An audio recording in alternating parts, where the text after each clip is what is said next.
Good evening, guys. I got to participate in a question and answer period in a debate again with a Church of Christ preacher and I believe he was a Baptist. His name was Desmond. This is with, I thought, with my friend Travis Thomas. More on that a little bit later.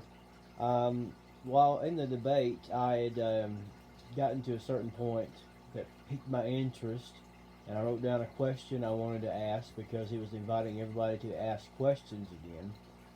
And I'm going to play that for you now, this part of the debate portion that caused me to write down my question. Again, Revelation 22:18, for I testify unto every man that heareth the words of this prophecy of this book, if any man shall add unto the things like faith only, God shall add unto him the plagues that are written in this book. So there's the context there. He was going after his opponent for supposedly or adding the word alone in the passages of the Bible that talk about having salvation by faith, and by his supposed adding of alone, that brought him under the condemnation of the book of Revelation for adding words to the Bible, and then that he would be punished for doing so. So that caused me to write down this question, but I need to give you an update on my friend Travis. You guys know I had a debate with him back in Memorial Day. That's on my channel. Some of you may have seen it. Also, he's had a lot of interactions with other people since then.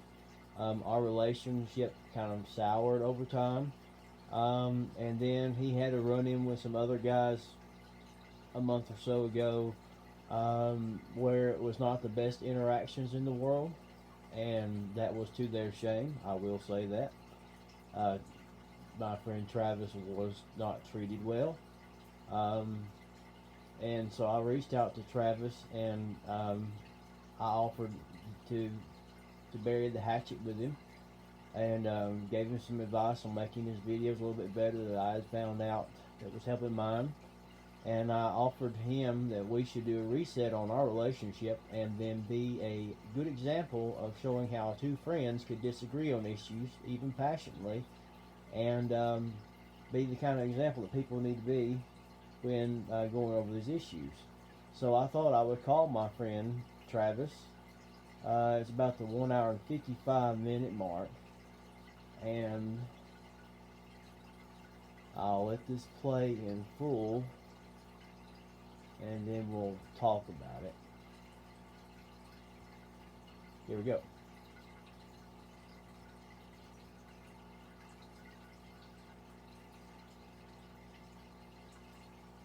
And I'm trying to watch time and listen, so it is a little difficult.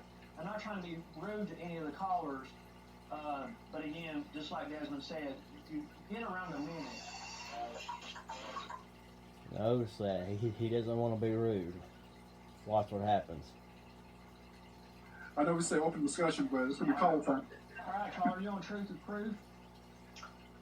Yes, sir. I had a question for Travis, please. Yeah. Hey, Travis, earlier you had stated when Desmond was talking about verses that say saved by faith, and then he made the connection that meant that they were saved by faith alone. You said that he was guilty of adding to the Word of God by adding the word alone. I wanted you to address how you would use that rule when you read Ephesians 5:19, where it says addressing one another in psalms and hymns and spiritual songs. You would say that since there's nothing mentioned there, therefore that you could only sing songs. How is it that you could use this one argument for Desmond and then use another argument for this one particular issue in Ephesians 5:19? Okay. Thank you so much. All right, so here I am. I'm reaching out to. I thought we're friends again. It's going to be great. I'm going to ask this question for consistency. And for those of you who don't know the history of the Churches of Christ, there's a serious split among the descendants of Alexander Campbell over the issue of instrumental music and things of that nature. And one of these issues comes to Ephesians 5:19, where they'll say, since it says, speaking to yourselves in psalms and hymns and spiritual songs, singing and making melody in your heart to the Lord, they'll say that's the only thing it says you can use. They'll just list that there. But notice in that verse, there's no only, there's no alone, but they'll tell you it's only that and it's alone. So I wanted to find out how can he consistently criticize his opponent and hold to this same issue on Ephesians 5:19. Watch how my friend reacts. You got that? Well, he hung up, but he could have spent another minute responding to my answer. But he's actually a Calvinist, and I'll answer his question. He's an erring member of the church. But what he is, he's relating, Desmond. See, we believe it's a sin to use instruments and music and singing to God of worship. And we'll say, speaking to yourselves in psalms and hymns and spiritual songs, singing and making melody in your heart. See, the Bible says speaking. It doesn't say play. So he's trying to say, since other verses that you use, it says faith, here we say that you don't add instruments, so therefore we're contradictory. Well, the problem is there's other verses that say repentance, and there's other verses that say baptism and confession. So do you just exclude all the verses that teach these other verses, or do you just only use faith? And really his issue is with using musical instruments. So again, the authority, the way the Bible works is authority of what it says, right? So it does say faith, but it also says repentance. So you can kind of see where this is going.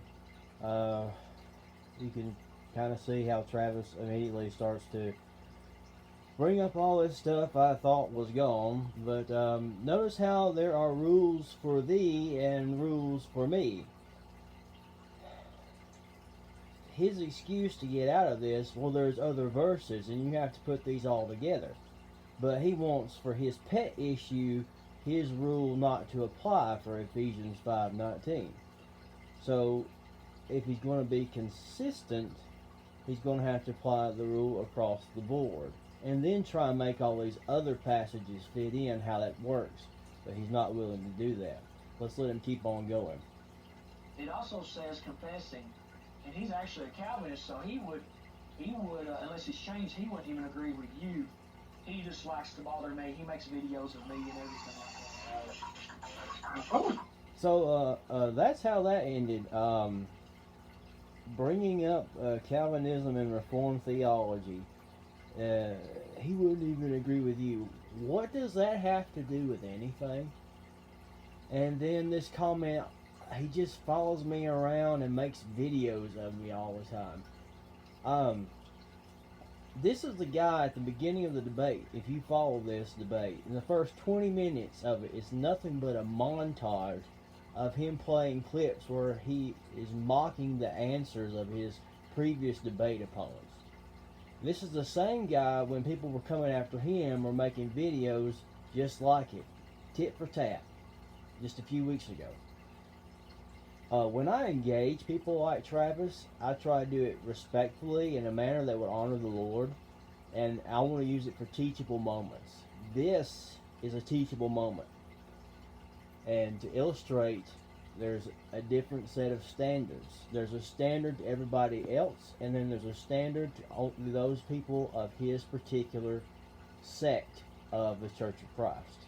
It is his own splinter group. He'll deny that's the case. He'll say that they're the only Church of Christ. That's fine. He can live in that world. But instead, Travis chooses to engage in behaviors like this. I'm not for sure why he continues to engage people like he's engaged today and will engage tomorrow, instead of people who actually know his arguments for what they are and can accurately represent them. I would challenge Travis to step up his game. Also, I would challenge him to act like a Christian, if that's the way he claims to be, and to end this childish behavior. And I would challenge him to actually engage people who actually engage his arguments like myself. There are plenty of educational videos on my channel. None of his party will touch, but they'll resort to stuff like this. It is what it is. I hope this helps you out today. God bless.